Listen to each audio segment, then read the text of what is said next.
Hello everyone. We're going to go ahead and make some gum paste centers or stamens and even some filler flowers right now. Let's use our time wisely and not go crazy. So here I have some gum paste, and it's a mixture of 2-to-1 gum paste to fondant. And I'm going to go ahead and just leave this white for the centers, but of course, depending on your flower, you can color them. I'm going to use a little glue. I didn't have actual prepared sugar glue, so this is just thinned out glucose, some cornstarch, a little bit of shortening just to kind of keep anything from sticking on my hands, and your modeling tools that you'll need. So a lot of the centers that we're going to make, they need time to dry. So make the centers one day, let them dry, and then work on the petals the next day. So I'm going to do these videos in that same kind of step. So I'll make my centers and some filler flowers today with you, and then we'll go on to petals and leaves and another day, and then the same thing for assembling and wiring. So here I'm just going to leave my gum paste and fondant white, and the first thing we'll show you is a rose. So I'm going to take a little bit of my gum paste. I'm going to go to my home base, which is a ball, and then I'm going to taper this down into a teardrop. So I start with a ball, and then just taper it down either by hand, or you can do it on a foam or on a silpat. And I have a basic teardrop. I also want to show you that you can buy prepared stamens that are made just out of acrylic. If you're going to do a large quantity of flowers, obviously this is inedible, but so are the wires that we put on our flowers. So you just have to make sure your bride or your person that ordered the cake is aware that there's inedible items in here. But these acrylic ones are a lot lighter, and obviously they don't need a long time to dry. So it's just something to be aware of, that you can buy these in advance. Not sure right now, but Amazon, I guess. If I have my gum paste center for my rose, I'm going to take an 18 gauge wire. I'm going to just use some regular pliers, and I'm just going to hook this and then just put a little bit of glue on this. I'm just going to kind of dip a little of the glue that was just kind of worked its way on the outside of my container. And then I'm going to push this into my center, and then I'm just going to pinch the bottom.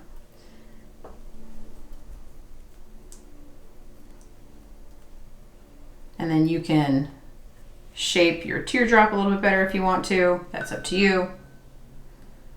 I can pinch off the bottom and dispose of any excess, but then I need this to dry.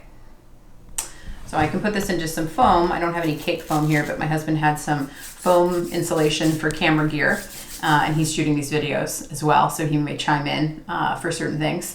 But then I can let these dry upright rather than just laying them down flat. If I want to use this kind of pre-made stamen, I'm just going to use either a toothpick or another wire. I'm just going to push it in, and then this is already done. I could start rolling my wraparound petals and attaching them with my glue now if I wanted to. You can buy these in a variety of sizes, but again, they're acrylic. They're just lighter, so if I want a big, bountiful rose, I would use this as my center so I don't have that weight of solid gum paste. But for now, I'm just going to tuck it into my foam. So that would be you can see different types of teardrops here of my centers, so that when I'm ready to actually make my rose petals, I have something to attach it to. But again, you have to make your centers first or use acrylic ones. So these are just gonna hang out, and they're gonna do their own thing. If I want to make the center of, this would be either magnolia or a dahlia or a really fun filler flower. It looks kind of like a pine cone. I'm going to use, again, an 18 gauge wire. I'm going to start out just like I did with a ball of my gum paste. I'm going to roll it between my hands. And then I'm going to take my wire. I'll hook it.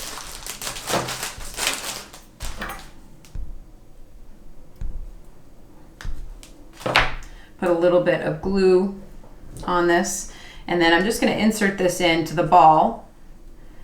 Make sure that I can close the gap on the bottom, and then I'm just going to kind of quickly taper it. I'm not making an actual perfect teardrop, but just kind of a slight indent at the top.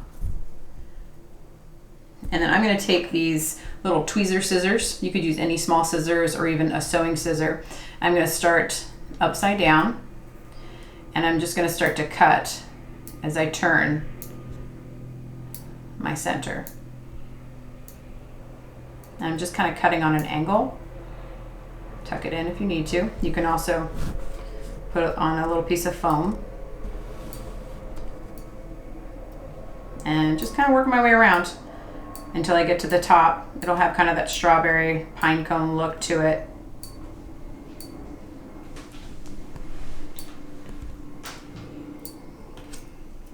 And then I want this to dry upright. So again, I'm going to put it in my foam. But this is a nice little, could be a berry, could be a center for, like I said, the magnolia, but it can also just be a filler flower that I can let it dry, and I can put some disco dust on it if I want to. I can put some petal dust, or I can just leave it white if I'm doing all white type of flowers. Okay. This is going to go into my foam where I have some other ones already started. So rose or the little magnolia center. If I want to do a Calla Lily, I'm going to take, and again, go to home base, which is a ball. And even if you're just have nothing to do while you're quarantined, practice just making that perfect ball like we've talked about in class. But again, you don't smush it with your hands because it gets flat. But I just want to kind of use the outside of my palm to get that ball shape. And then I'm going to put this down on my foam and I'm going to roll it into this long dowel looking shape. I'm going to take my 18 gauge wire, put a little bit of glue on it, and then I'm going to insert this in, but I'm going to make sure I feel it as it's working its way in so I don't go through the top. And then I can roll it a little more, making sure that you don't, if I roll like this, you're always going to see little bumpy lines. But if I roll with the heel of my hand, it's going to end up being a more smoother surface. And then I can also taper it just a little bit. So that's the center of my Calla Lily. Now once it's dry, I can put a little bit of glue on it. I can roll it in cornmeal just so it has that pollen look to it like the center of the Calla Lily has. And you can make obviously the centers in different colors. I'm just keeping them white for myself now. And then I have a Calla Lily. If I want to make orchids, everybody loves orchids. It does require multiple cutters, but the center is really easy to start with. I'm going to take a little bit of white. Start again with a ball. And then I'm going to roll this flat. I'm going to take a thinner wire this time. You can do a 22, you can do a 21. I'm not going to hook it, but I am going to put some glue on it. And then I'm going to insert this in, making sure it's snug. I'm going to roll it a little thinner. And then I'm going to take a modeling tool. I'm going to press it and lengthen it as it makes this little indent that I hope you can see here.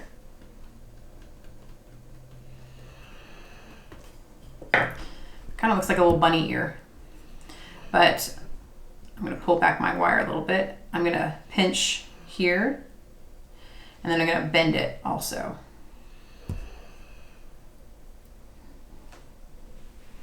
So with my orchid, it has a bit of a curved shape to it, and it has a little bit of an indent. So imagine it, if it helps you to think of like a bunny ear. So it's indented slightly, but then I kind of bend it a little bit, and then I'm gonna let it dry in this shape. I'll put that also in my foam.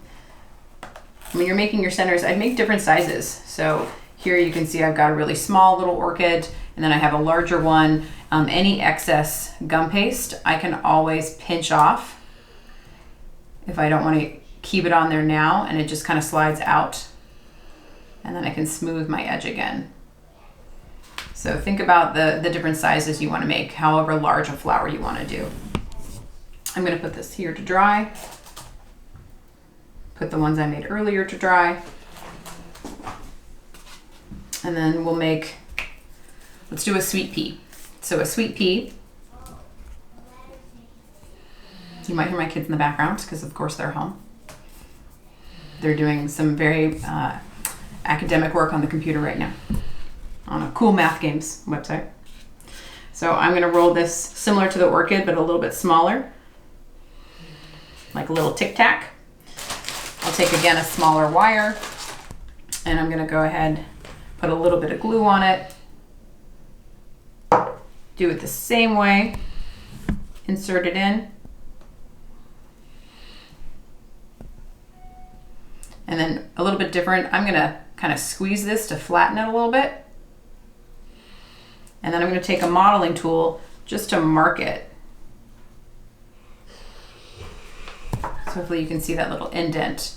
So it's just lightly marked right there in the center for my sweet pea. And then go back again and flatten it just slightly. Put a little cornstarch on my finger. My husband's laughing at me. Hold it still because it's so small. It's so small, but so sweet. Hold it still. Good. That was my husband. Producer Jerry. I can let this dry. So again, a lot of the centers that you choose to make, it all depends on the flower you want to do. Do you want to do lilies? Do you want to do roses? Do you want to make dahlias? Do you want to do different types of orchids? If you want to do lilies, a lot of people like lilies. If you want to do a kind of a stargazer type lily, they use these little tiny centers, little tiny baby centers. And they also have a little tiny kind of a ball on the inside as well. They also might have a little tiny stamen like the Calla Lily, but they mark it on top with an X. So you have to make all of these starter centers first before you can actually go ahead and then begin to make all of the flowers and attach them. So these little tiny guys, I'll put this right here off to the side.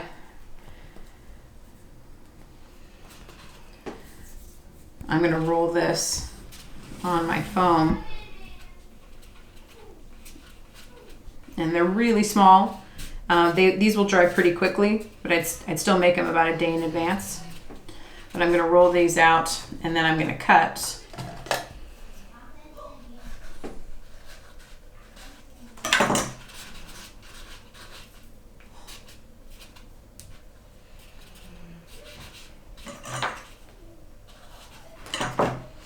These little tiny ones.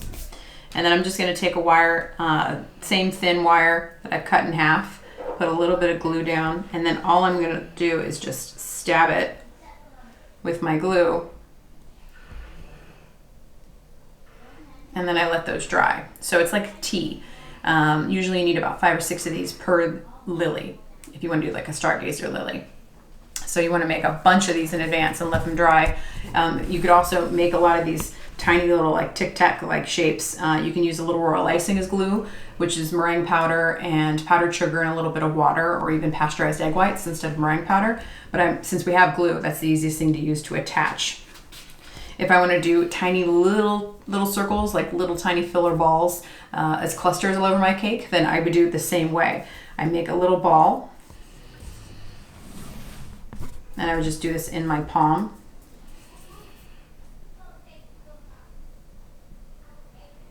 Drop it onto your foam. Take, again, a small, thin little wire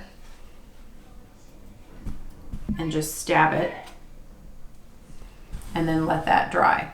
So super tiny, but super sweet. Oop, fell off, I gotta restab. And then let that have time to dry. So again, it could stay white. I can put it in petal dust. I can put it in luster dust or disco dust. But again, it's just a little tiny center, but it has to dry before I can really do much with it. If you like the look of the stargazers with those tiny little inserts, let's also make a center that looks very similar to the Calla Lily, but we mark it at the top. So this is the one I just did, and it has that long center to it, but the stargazer, you mark at the top.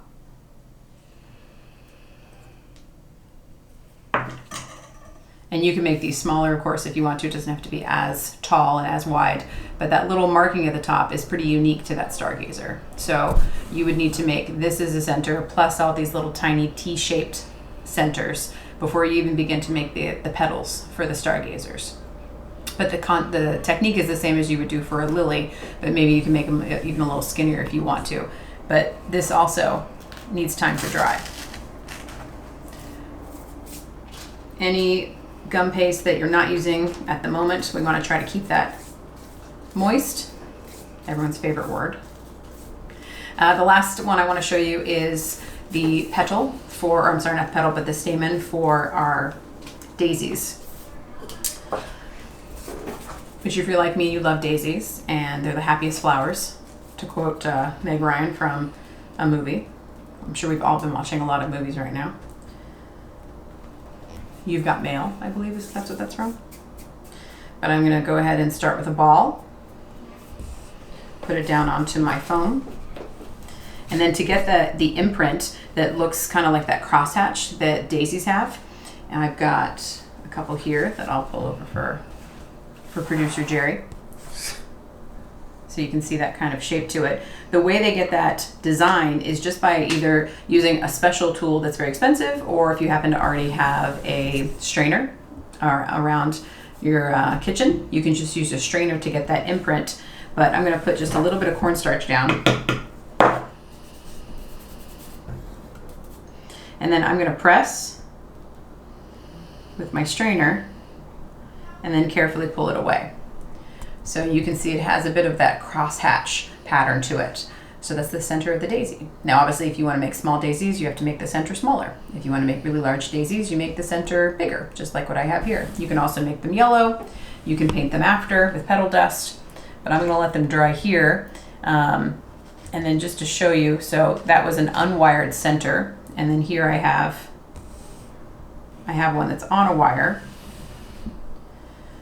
And if you want to give your flower that more of a look to it with a wire shape, we do the same thing, but we do this on a wire essentially. So I'm going to take a petal, I'm going to take some of my gum paste, massage it up and make a ball. That's first. Drop that down. I'm going to take a 22 gauge wire. I'm going to hook it. Put a little bit of glue. I'm going to insert in my wire. Pinch the bottom. Just so it tapers down a little bit when I pinch. And then I want to flatten this, and I'll flatten it on the strainer. So if I can put a little cornstarch down, just so it doesn't stick, put it on my strainer, peel it away.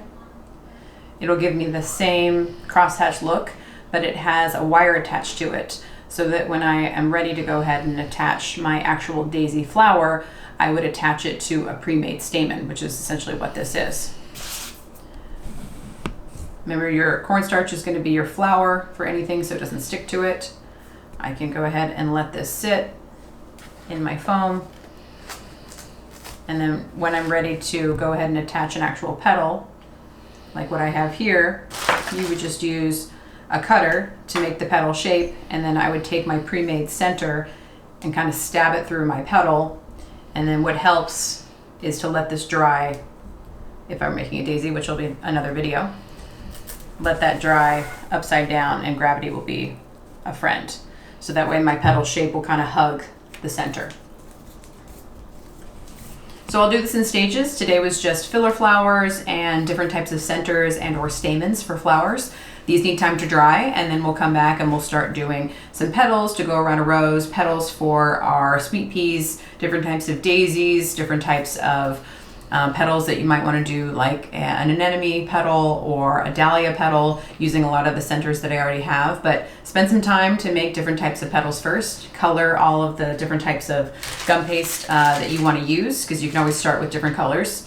And then also do a video on different types of leaves. So I hope everybody stays safe and stays well. Let me know if you have any questions.